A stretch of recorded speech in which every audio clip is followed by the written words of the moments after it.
Chocolate lovers, this is for you.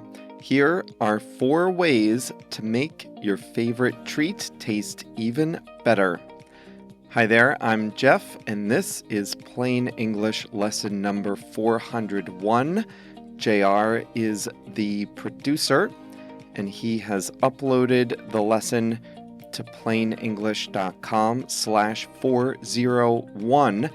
That also includes the full transcript, how-to videos, translations, fast audio, and more. plainenglish.com/401. Chocolate lovers, listen up. You probably have experience with chocolate bars, chocolate cookies, brownies, and such. But while you upgrade your English with us, you can also upgrade your chocolate pairings. This lesson is all about the things you can pair with chocolate to enhance its natural flavor. In the second half of the lesson, I'll show you how to use the English expression, hear me out.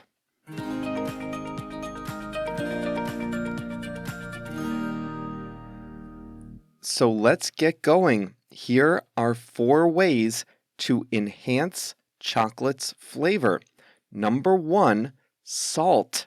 Chefs have long known that salt goes well with chocolate, but it's starting to become more mainstream.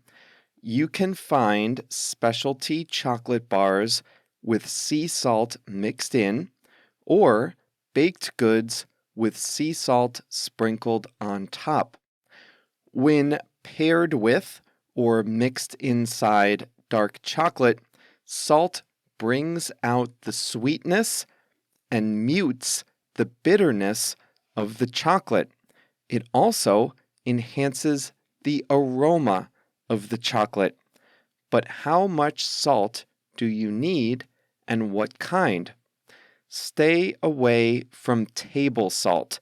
You want to choose coarsely grained gray sea salt or Himalayan pink salt. And you don't want to use too much.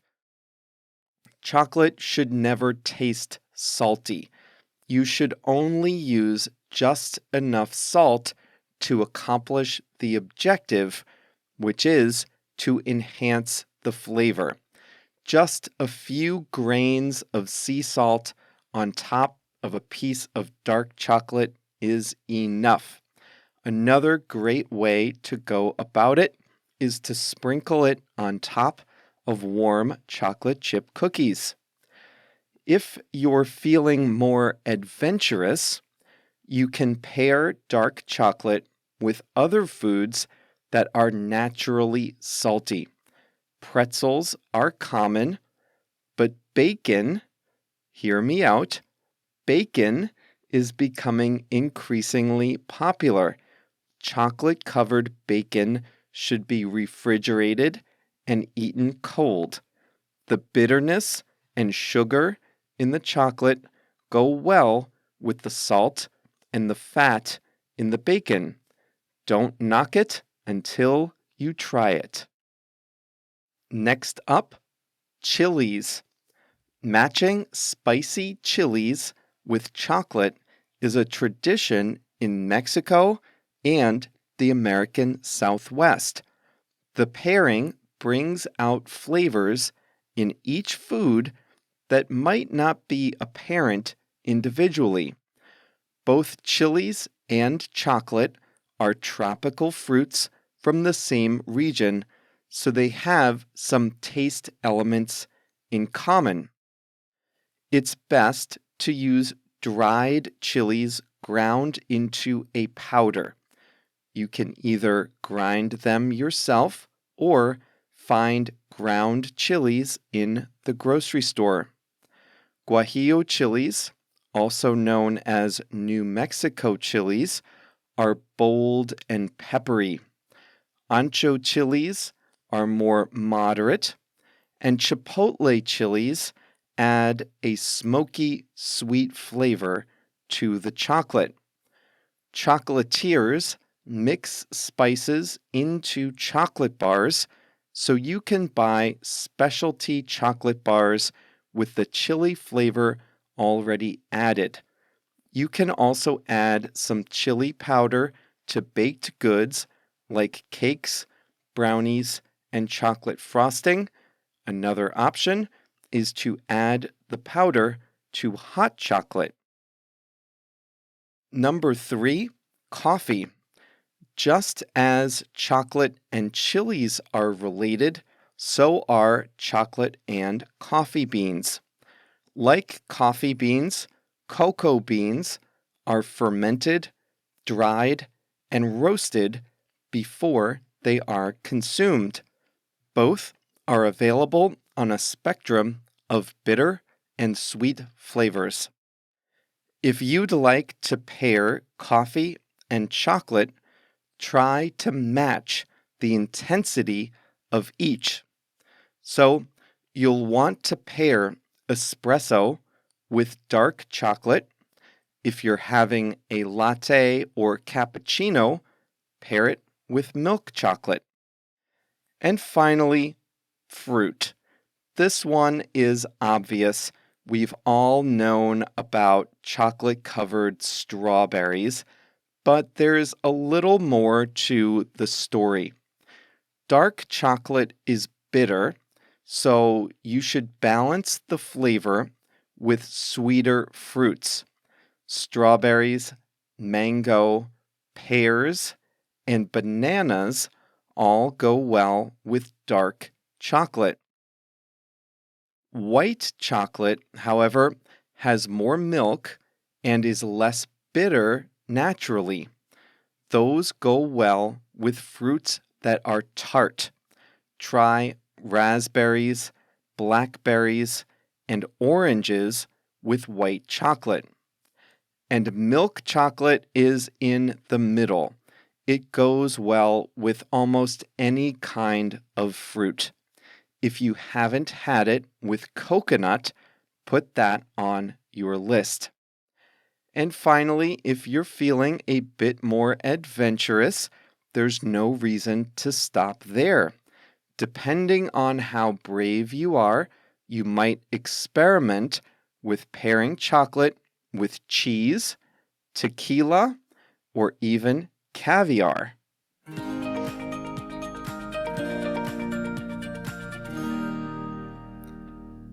There's a small grocery store near my house that I go to about once a week, and they have this chocolate from Iceland that I tried with sea salt mixed into the dark chocolate bar, and I thought it was just amazing. So that was the inspiration for today's lesson. And then I remembered being in Mexico. I think in Guanajuato, there was a chocolate shop that had all kinds of different chilies mixed in with their chocolate.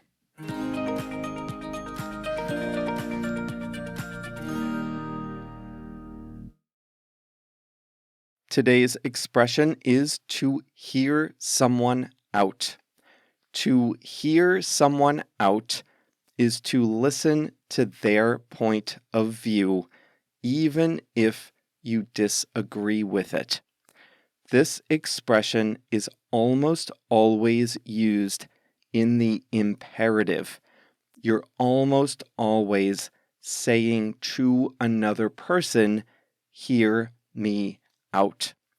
You would typically tell another person, hear me out, when you think the person won't listen to what you're saying, or if you think that person will quickly disagree with you.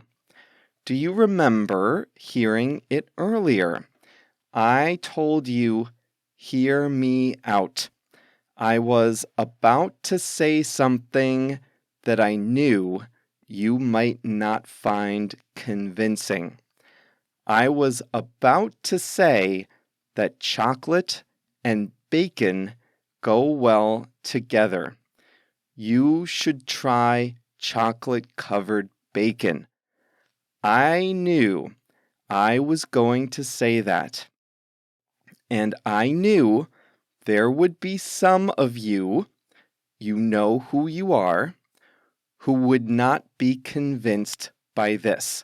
So I said, hear me out. Listen to what I'm saying. You don't have to agree with it, but I would like you to listen and then make up your mind. I recently made some changes to the how-to videos that accompany each lesson on the website for Plain English Plus members. JR is the producer of everything, so it's his job to produce these videos too, and the changes involved a few extra steps for JR. So when I told him about this, I said, JR, hear me out. This is what I want to do. I wanted JR to listen to my whole point of view before deciding whether he liked my ideas or not. I anticipated that JR might not like the changes because he's already got a big job. He has to produce 2 versions of the audio, fast and slow, plus the video, upload everything, manage the translations, and he has to do it 52 weeks a year. We don't take any weeks off here at Plain English. So if we add steps to the workflow, it could really affect JR's routine or even his whole week. But JR heard me out, and we both agreed on the steps. We compromised. I changed my original idea a little, and he agreed to add some steps to his workflow. Sometimes you might want to hear someone out, even if you have no intention of doing what they say. It can be polite and respectful to hear someone out. Just let the other person explain their ideas, give them the satisfaction of saying their piece, hear the person out. If you express a controversial opinion, you might preface it with, hear me out. I think they should change a big rule in ice hockey. Hear me out. A penalty in ice hockey results in a power play, which is 2 minutes, where one side plays with more players than the other side. If the end of a period comes during those 2 minutes, it can interrupt the momentum of the team with more players. I think they should change the rule and let the team take their power play in 2 consecutive minutes so their momentum isn't interrupted. So just now, I told you I had a proposed rule change for professional ice hockey. Who am I to propose rule changes? Rule changes don't come from fans. But hear me out, I said. It's a good idea. At least listen to the idea. I was about to express a controversial opinion, and I said, hear me out at the beginning. I was asking you to listen and keep an open mind during my explanation. Feel free to disagree later, but at least hear me out.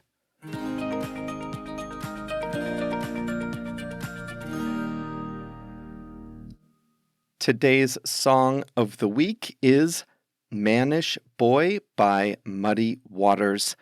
JR was at the Art Institute of Chicago and saw an art exhibition by the artist Bisa Butler.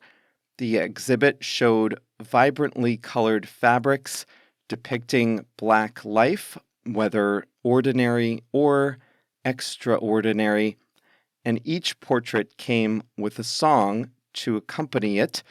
If you put all the songs together, you get a nice playlist. The Muddy Waters song Mannish Boy was on that list, so JR selected it this week. And that's all for this Plain English lesson number 401 on this Thursday, September 23rd, 2021. We'll be back on Monday with a new lesson.